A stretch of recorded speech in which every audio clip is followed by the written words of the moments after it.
विभिआर पाठशाला के छात्र छात्राओं को शुभोदय। आज इस कक्षा में बरसते बादल कविता पाठ से संबंधित व्याकरणांश पढ़ेंगे। सबसे पहला तत्सम तद्भव शब्द। तत्सम तद्भव शब्द, तत्सम शब्द माने संस्कृत शब्द, तद्भव शब्द माने हिंदी शब्द। देखिए पहला क्या है, श्रावण। तत्सम शब्द देखिए, श्रावण, बिंदु, दिवस, मयूर, घन, धरित्री, स्वप्न, वारी, सूर्य, चंद्र, घन, तृण, सौंदर्य, प्रिय, मेघ। यहां देखिए श्रावण, यह है संस्कृत शब्द। हिंदी में इस शब्द को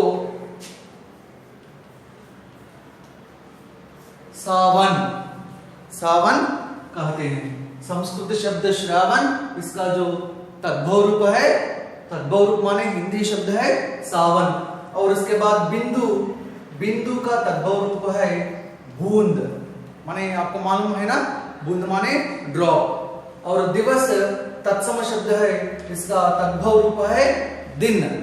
और मयूर तत्सम रूप है संस्कृत शब्द मोर, मयूर मोर। और घन का तद्भव रूप है घन, न, यह है न। घन का अर्थ है समूह। और धरित्री माने क्या है, धरती, अर्थ। स्वप्न माने इसका जो तद्भव रूप है सपना। और वारी है पानी, सूरज। इस प्रकार तत्सम शब्द को तद्भव में लिखते समय ध्यान रखिए, अर्थ का बदलाव नहीं होता है। Don't change any meaning, but same word we call in Hindi, that words तद्भव शब्द। नेक्स्ट चंद्र देखिए, चंद्र, चांद। घन माने आपको मालूम है बादल। और तृण तिनका माने घास। और सौंदर्य माने सुंदरता। और प्रिय प्यारा। और मेघ इस प्रकार हम तत्सम शब्द को तद्भव रूप में लिखते हैं।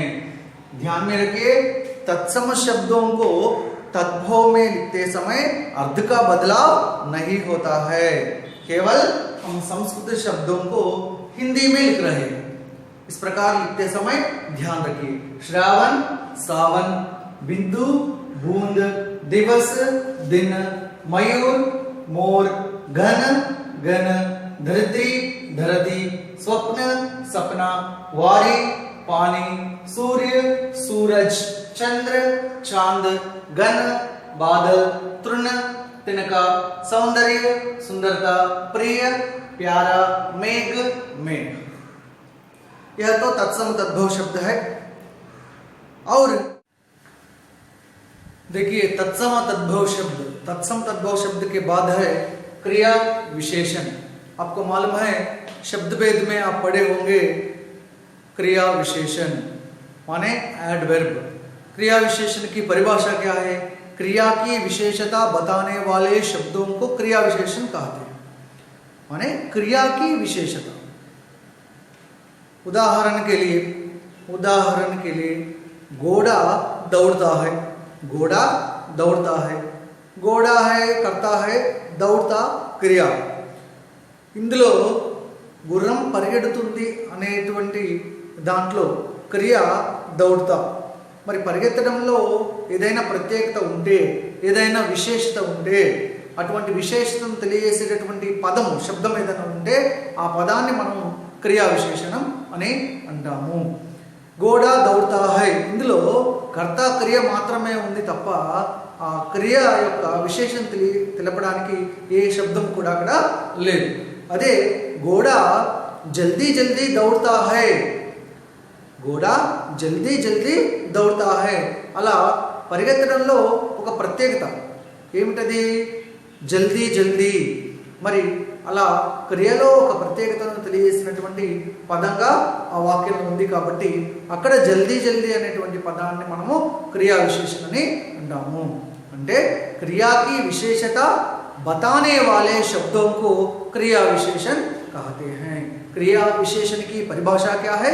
क्रिया की विशेषता बताने वाले शब्दों को क्रिया विशेषण कहते हैं. ठीक है. क्रिया विशेषण कितने प्रकार के हैं? क्रिया विशेषण तो 4 प्रकार के हैं. क्रिया विशेषण 4 प्रकार के हैं. एक है कालवाचक, दूसरा है स्थानवाचक, तीसरा है परिमाणवाचक, चौथा है रीतिवाचक. कालवाचक, कालवाचक क्रिया विशेषण, स्थानवाचक क्रिया विशेषण, परिमाणवाचक क्रिया विशेषण, रीतिवाचक क्रिया विशेषण.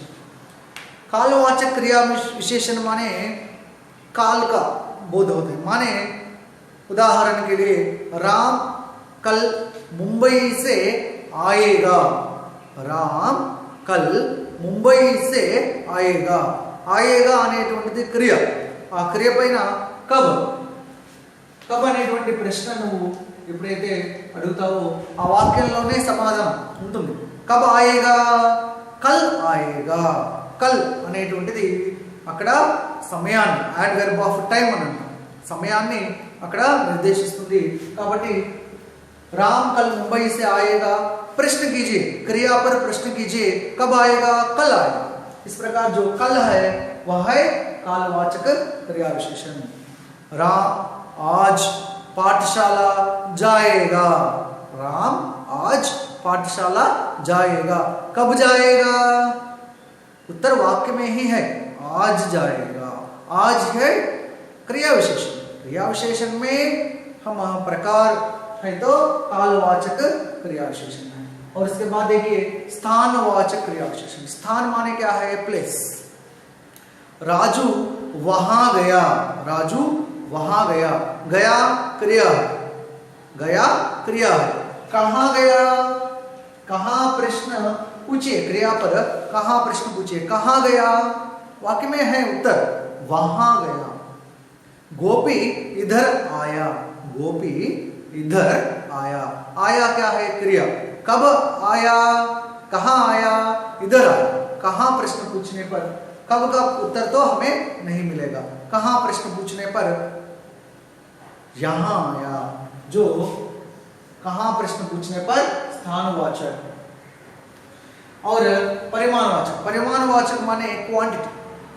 क्वांटिटी. राम बहुत खाता है. राम बहुत खाता है. कितना खाता है? बहुत खाता है. परिमाण माने क्या है? क्वांटिटी. It mention quantity.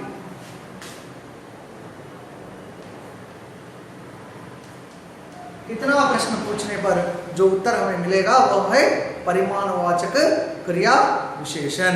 और उसके बाद है रीतिवाचक. रीतिवाचक क्रिया विशेषण कैसे प्रश्न पूछने पर हमें जो उत्तर वाक्य में निकलता है वही रीतिवाचक क्रिया विशेषण है. उदाहरण के लिए राजू धीरे धीरे चलता है. राजू धीरे धीरे चलता है. चलता है कैसा चलता है? धीरे धीरे चलता है. कब, कहां, कितना, कैसे. इस प्रकार जो प्रश्न पूछने पर वाक्य में जो उत्तर जो जवाब मिलेगा वही क्रिया विशेषण है. कब प्रश्न पूछने पर अगर जवाब निकलता है तो वह है कालवाचक क्रिया विशेषण. कहां प्रश्न पूछने पर अगर वाक्य में उत्तर मिलता है तो वह है स्थानवाचक क्रिया विशेषण. कितना प्रश्न क्रिया पर पूछने पर जो उत्तर हमें मिलेगा वह है परिमाणवाचक क्रिया विशेषण. कैसे प्रश्न पूछने पर अगर उत्तर वाक्य में मिलेगा वह है रीतिवाचक क्रिया विशेषण. यह ध्यान में रखिए. और यहाँ देखिए सावन के महीने में पानी जोर से बरसता है. बरसते बादल में अनुप्रास अलंकार का सुंदर प्रयोग हुआ है। वर्षा ऋतु में धरती भी खुशी से झूम उठती है। हर एक के जीवन में सावन बार बार आए। वर्षा ऋतु में बारिश जोर से बरसती है। दादू धीरे धीरे चलता है। यहाँ देखिए इस वाक्य में देखिए सावन के महीने में पानी जोर से बरसता है। यह है क्रिया, बरसना, फॉलिंग क्रिया। कैसे बरसता है? कैसा बरसता है? जोर से बरसता है। यह है कैसे प्रश्न पूछने पर जो जवाब निकलता है उसे हम क्रिया विशेषण ही है। क्रिया विशेषण में रीतिवाचक क्रिया विशेषण कहते हैं। कैसा बरसता है या कैसे बरसता है? जोर से बरसता है। और उसी प्रकार देखिए बरसते बादल में अनुप्रास अलंकार का सुंदर प्रयोग हुआ है। कैसा प्रयोग हुआ है? सुंदर प्रयोग हुआ है। सुंदर क्रिया विशेषण है। दूसरे वाक्य में भी कैसे प्रश्न पूछने पर हमें उत्तर मिला है, इसलिए वह भी रीतिवाचक क्रिया विशेषण है। और वर्षा ऋतु में धरती भी खुशी से झूम उठती है। कैसे झूम उठती है? खुशी से। ये विधंगा उत्साह संतोषंतो खुशी से, वह भी रीतिवाचक क्रिया विशेषण है। हर एक के जीवन में सावन बार बार आए। कैसे आए? प्रश्न कीजिए कैसे आए? बार बार आए। यह भी रीतिवाचक क्रिया विशेषण है। वर्षा ऋतु में बारिश जोर से बरसती है। कैसे बरसती है? जोर से बरसती है। वह भी रीतिवाचक क्रिया विशेषण है। दादू धीरे धीरे चलता है। कैसे कैसा चलता है? धीरे धीरे चलता है। जो कैसे प्रश्न पूछने पर उत्तर मिलता है वह सब रीतिवाचक क्रिया विशेषण है। जो 6 वाक्यों में हमें रीतिवाचक क्रिया विशेषण ही है। जो कालवाचक है क्या है? आज, कल। फॉर एग्जाम्पल गोपी परसों हैदराबाद जाएगा। कब जाएगा? परसों जाएगा। आज, कल, परसों जो समय का निर्धारित होता है, समय पता चलता है। क्रिया के ऊपर कब प्रश्न पूछने पर जो उत्तर हमें कल, आज, परसों इस प्रकार उत्तर मिलेगा तो वह कालवाचक क्रिया विशेषण है। Adverb of time. और दूसरा क्या है? स्थानवाचक। स्थानवाचक माने यहाँ, वहां, इधर, उधर। जो सरला उधर जाती है, कहाँ जाती है? उधर जाती है। जो कहाँ प्रश्न पूछने पर वाक्य में उत्तर निकलता है वह है स्थानवाचक क्रिया विशेषण। एडवर्ब ऑफ प्लेस और एडवर्ब ऑफ क्वांटिटी, ज्यादा, बहुत, कम, थोड़ा। इस प्रकार वाक्य में जो 2 किलोमीटर, 2 किलोग्राम, 2 किलो शक्कर खरीदा। कितना खरीदा? 2 किलो। इस प्रकार जो परिमाणवाचक क्रिया विशेषण क्वांटिटी, एडवर्ब ऑफ क्वांटिटी। और रीतिवाचक क्रिया विशेषण कैसे? एडवर्ब ऑफ मैनर कहते हैं। घोड़ा धीरे धीरे चलता है। राजू जल्दी जल्दी चलता है। इस प्रकार धीरे धीरे, जल्दी जल्दी, तेज। देखिए इसके बाद है संज्ञा। संज्ञा देखिए आपको परीक्षा में 1 अंक मिलेगा संख्या के लिए। 1 से 100 अंक तक आपको सीखना चाहिए। यहाँ देखिए 1900 को हम लिखते हैं 1900 और 1977 को 1977 कहते हैं ना 1977 और उसके बाद 2016 को 2016 और 16 को 16 कहते हैं। और 1947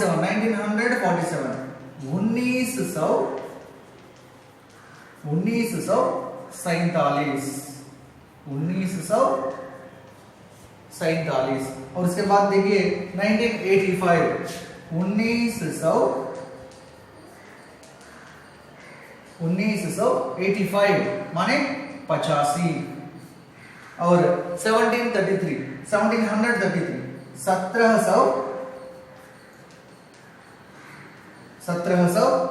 1733, 1733। उसके बाद देखिए 1595, 1595। देखिए 1 से 100 तक हर छात्र छात्रा को सीखना चाहिए। एक बार देखिए 1 2 3 4 5 6 7 8 9 10 11 12 13 14 15 16 17 18 19 20 21 22 23 24 25 26 27 28 29 30 31 32 33 34 35 36 37 38 39 40 41 42 43 44 45 46 47 48 49 50, यहाँ तक 50 हो गया है। इसके बाद है 51 52 53 54 55 56 57 58 59 60। और इसके बाद है 61 62 63 64 65 66 67 68 69 70। और इसके बाद 71 72 73 74 75 76 77 78 79 80। और 80 के बाद है 81 82 83 84 85 86 87 88 89 90। और इसके बाद देखिए 91 92 93 94 95 96 97 98 99 100। 1 से 20 तक आप सबको मालूम है। 1 से 20 तक 1 to 20 आप सबको मालूम है। 20 माने क्या है 20। इसमें जो 20 में ईस है ना, इसके बाद ईस उच्चारण इसके बाद भी आएगा। देखिए 20 माने 20, 21 22। यहाँ देखिए 21 ईस 22 ईस। इस प्रकार जो उच्चारण 21 22 23 24 25 26 27 28 29 30। 30 कहते हैं ना, इसके पहले 29 29 कहते हैं और इसके बाद 30 30 है। 30 का उच्चारण फिर से कंटिन्यू होगा। जो 31 30 माने 31 31 32 33 34 35 36 37 38 39 40। 40 माने 40, इसके पहले जो 39 है 39। और जो लीस है ना, फिर से रिपीट होगा 41 42 43 44 45 46 47 48 49 50। 50 माने 50, 49 माने 49। यहाँ 20 ईस रिपीट हुआ और 30 यह भी रिपीट हुआ और 40 लीस रिपीट हुआ, लेकिन 50 इसका रिपीट नहीं होता। 50 के बाद जो है 51 को 51 52 53 54 55 56 57 58 59 60। जो 60 60 है, इसके पहले जो नंबर है 59 60। 60 है ना, ये रिपीट होगा उच्चारण 61 62 63 64 65 66 67 68 69 70। 70 माने 70 और 69 है 69। ये थर है ना, उच्चारण रिपीट होगा 71 माने 71 71 72 73 74 75 76 77 77 78 79 80। 80 80 है ना, इसके पहले जो 79 है 79 80। और 80 सी है ना, ये रिपीट होगा उच्चारण 81 82 83 84 85 86 87 88 89 90 90 90, ध्यान दीजिए 90 माने 90, इसके पहले जो 89 को 89 कहते हैं। आपको वहां आपको 29 30, 39 40, 49 50, उसी प्रकार 59 60, 69 70, 79 80, लेकिन यहाँ 89 90, 89 के बाद 90, 90 है ना, 90 माने 90, उसके बाद 91 92 93 94 95 96 97 98 99 100, 1 से 100 तक हर छात्र को सीखना चाहिए। परीक्षा में आपको लिखना पड़ता है, वर्तनी भी सीखना चाहिए, ध्यान दीजिए। और उसके बाद देखिए कारक चिन्ह, आपको मालूम है कारक चिन्ह तेलुगु में विभक्तुलु कहते हैं। कारक चिन्ह तो यहाँ दिए गए हैं पाठ से संबंधित, बरसते बादल कविता पाठ से संबंधित कारक चिन्ह दिए गए हैं। देखिए गन डैश उर डैश बिजली चमक रही है। इन जो रिक्त स्थान दिए हैं उसको हम पूर्ति करना चाहिए। गन क्या है, गन के उर में बिजली चमक रही है। आपको यह पद्यांश में है, चमचम बिजली चमक रही रे ఉరుమే గనకే, అంటే మేఘం యొక్క హృదయం లోపల మెరుపులు మెరుస్తూ ఉన్నాయి అనేటువంటిది మనం పాఠంలో చదువుకుంటున్నాం. అదేవిధంగా కారక చిహ్నాలు కూడా గుర్తుపెట్టుకొని ఉండాలి. పాఠంలో ఏ వాక్యం నుంచి అయినా సరే ఏ వాక్యాన్నైనా ఇచ్చి కారక చిహ్నాలు అడగచ్చు. కాబట్టి పాఠాన్ని చక్కగా ఒకసారి చదువుకోవాలి. वर्ष सब डैश प्रिय ऋतु रही है, प्रिय ऋतु ऋतुएं। आपको पाठ पढ़ाते समय आपको मैंने बताया हूं कि ऋतुएं इस प्रकार आने वाले वस्तुएं ऋतुएं, इस प्रकार आने वाले जो वचन, इन शब्दों को स्त्रीलिंग के रूप में लेना चाहिए। वर्षा ऋतु सबकी प्रिय ऋतु रही है, रही इंडिकेशन स्त्रीलिंग इंडिकेशन, सबकी प्रिय ऋतु रही है। जीवन डैश सावन बार बार आए, जीवन में सावन बार बार आए। आपको स्टैंजा में है, फिर आए जीवन में सावन मन भावन। इस प्रकार जीवन में मन जीविతంలో శ్రావణ మాసం మళ్ళా రావాలి. धरती खुशी डैश झूमती है, धरती खुशी से झूमती है, సంతోషంతో ఉత్సాహంగా ఉత్సాహపడుతూ ఉంటుంది వర్షం వచ్చినప్పుడు. అదేవిధంగా सावन डैश मेघ बरसते हैं, सावन के मेघ बरसते हैं, झम मेघ बरसते हैं सावन के, पद्यांश में है आपको देखिए। और इंद्रधनुष डैश झूले विसर्जन, इंद्रधनुष के झूले में झूले విసర్జన, ఇంద్రధనుస్సు అనేటువంటి ఉయ్యాలలో మనందరం కలిసి ఊగుదాం రండి అని ఇక్కడ సుమిత్రానందన్ పంత్ చెప్తున్నారు. ठीक है, यह तो रिक्त स्थान को हम कारक चिन्ह से पूर्ति किए हैं, लेकिन आपको कारक चिन्ह क्या है और कारक चिन्ह जो प्रकार है इन सबको आप सीखना चाहिए. कारक चिन्ह आपको मालूम है 8 प्रकार के हैं.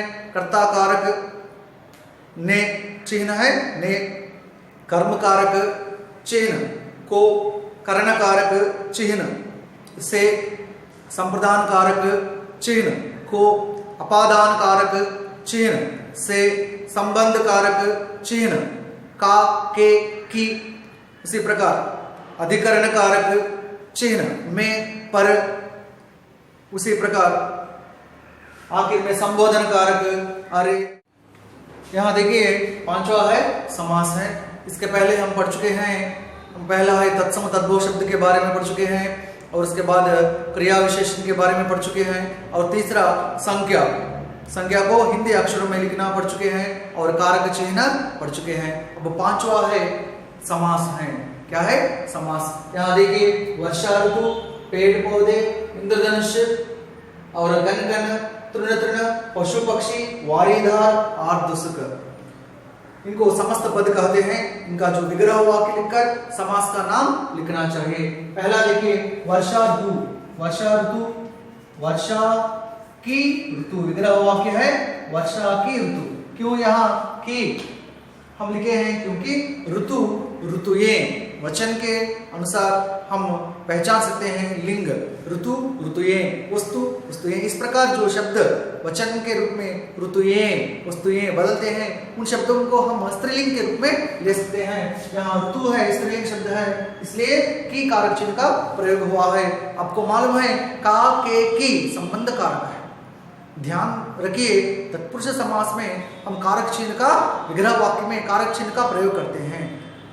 कर्ता कारक, संबोधन कारक ఈ రెండు తప్ప మిగిలిన 6 కూడా అంటే కర్మకారక్, కరణకారక్, సంప్రదానకారక్, అపాదానకారక్, సంబంధకారక్, అధికరణకారక్ వీటన్నిటిని కూడా तत्पुरुष समास లో ఉపయోగిస్తాము।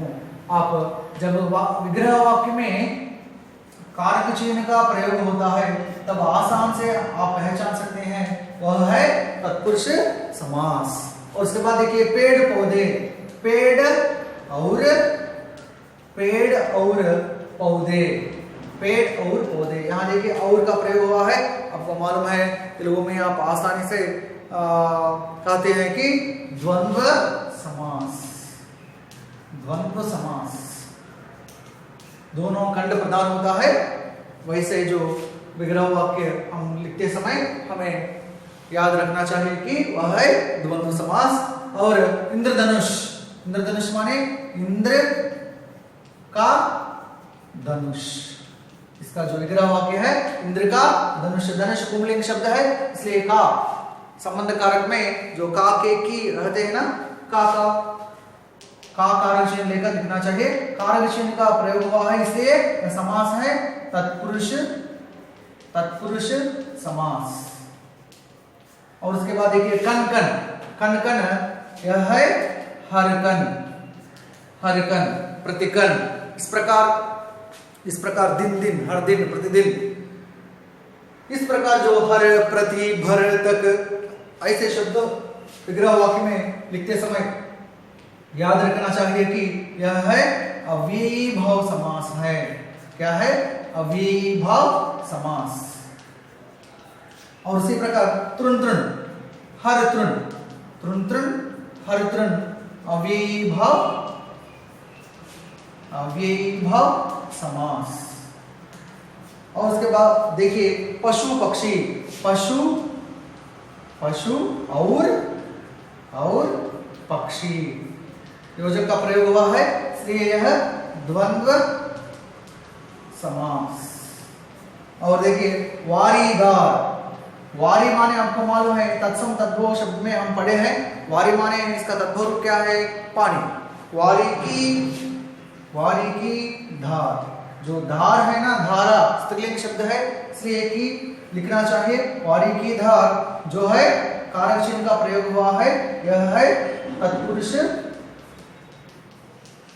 समास। और उसके बाद देखिए आर्धसुख, आर्धसुख, उड़ते सोन बालक आर्ध सुख से करकरंदन, आर्धसुख शब्द पद्यांश में आया है। आर्ध, आर्ध माने गी, तडिसिनटुवंटि, आर्ध का सुख, आर्ध का सुख, यहाँ कारक चिन्ह का प्रयोग हुआ है इसलिए यह तत्पुरुष समास।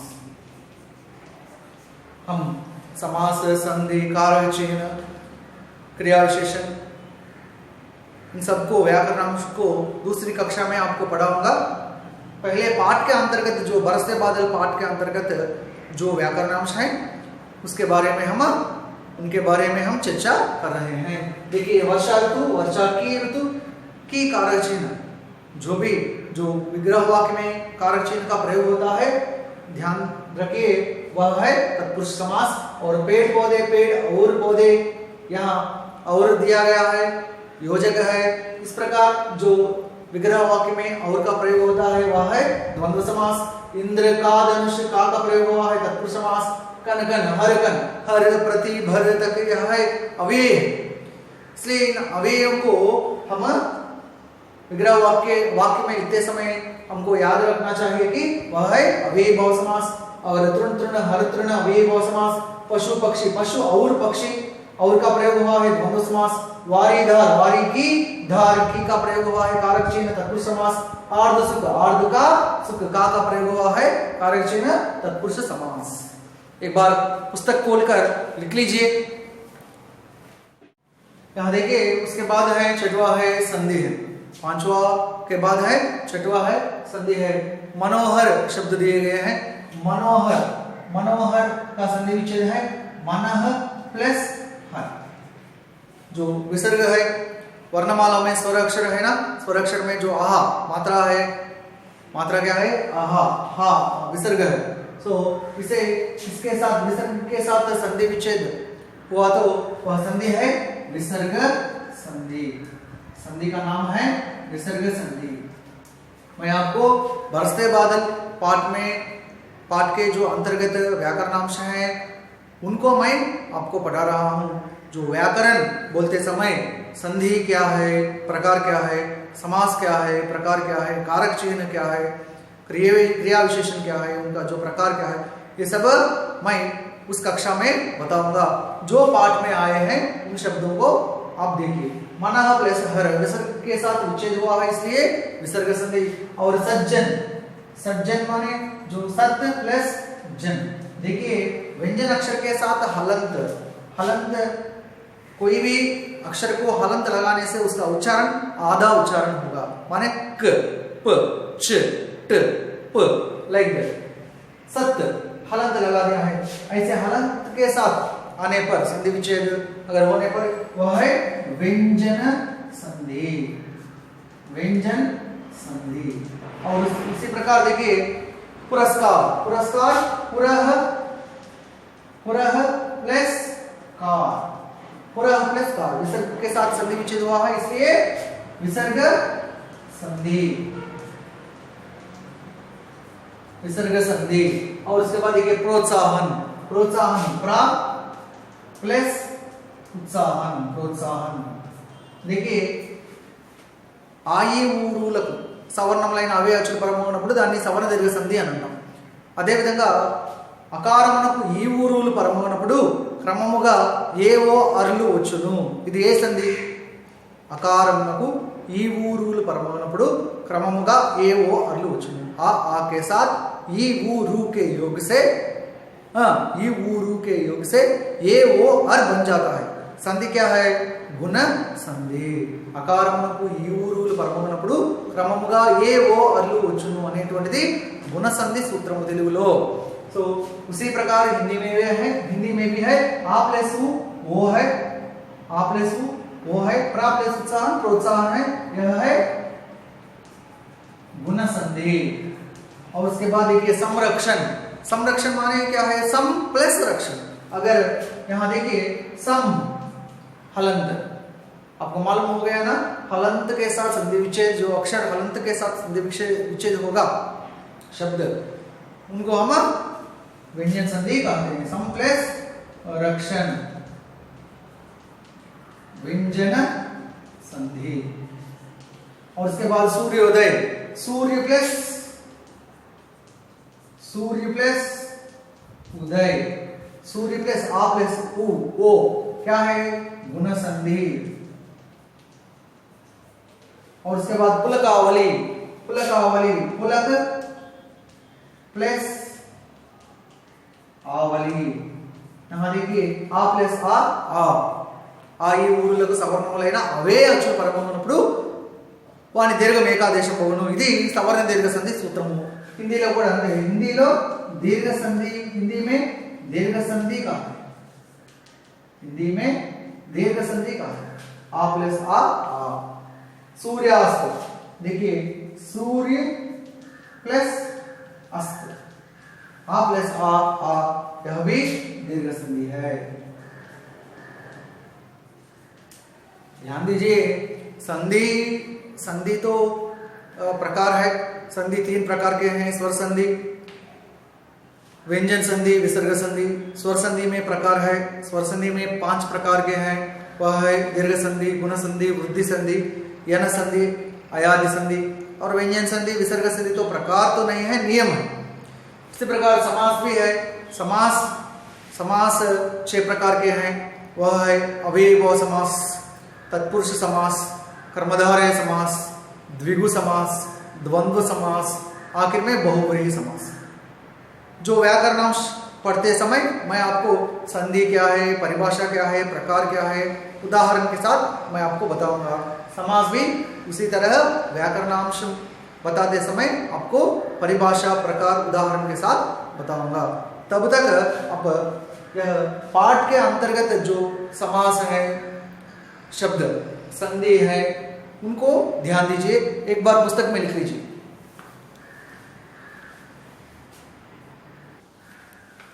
यहाँ देखिए, उसके बाद है 7वां है अनेक शब्दों के लिए एक शब्द। एक शब्द में लिखना चाहिए मन को भाने वाला, जो सुनते हैं, कवि कविता लिखने वाला, और जो लेख लिखते हो जो सबसे ऊंचा हो।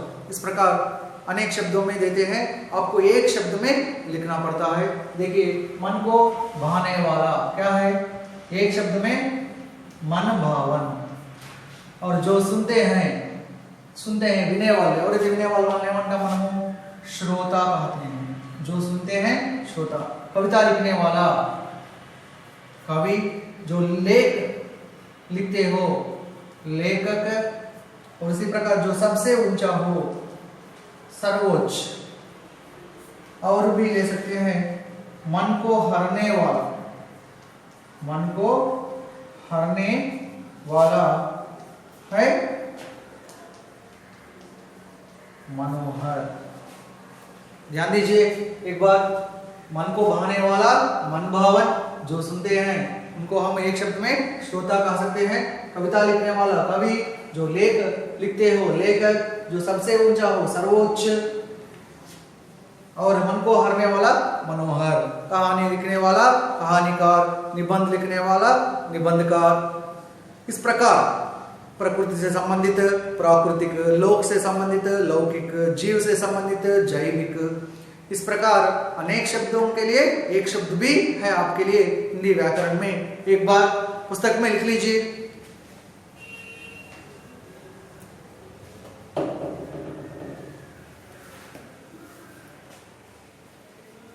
और उसके बाद देखिए 8वां है मुहावरा। मुहावरा माने आपको मालूम है इडियम्स, జాతీయాలు అని అంటాం తెలుగులో। देखिए कुछ शब्द, कुछ मुहावरे दिए गए हैं। इसका अर्थ जान से प्यारा, और 9 2 11 होना, और रोम सिहर उठना, यह तो हमारे जो पद्यांश में है। और आग बबूला होना, आंखें खुलना। देखिए, जान से प्यारा होना माने बहुत प्रिय होना, बहुत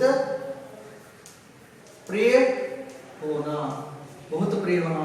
9 2 11 होना माने क्या है, भाग जाना। रोम सिहर उठना माने रोमांच होना, रोमांच होना माने क्या है, आश्चर्यचकित होना। और आग बबूला होना माने क्रोधित होना, क्या है, क्रोधित होना। और आंखें खुलना माने ज्ञानोदय होना।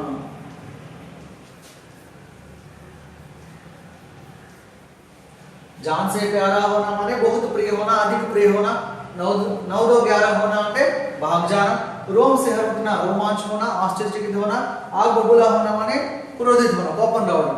ఆంగే కుల్లా అంటే కళ్ళు తెచ్చుకోవడం అంటే జ్ఞానోదయం అవడం అన్నమాట। ఈ విధంగా ముహావరాలు అనేటువంటివి నేరుగా ఆ పదాలు అర్థం అనేటువంటిది మనం తీసుకోము, వాటిలో ఉన్నటువంటి నిగూఢార్థమనే మనం అర్థంగా రాస్తాము। एक बार ध्यान से देखिए, लिख लीजिए।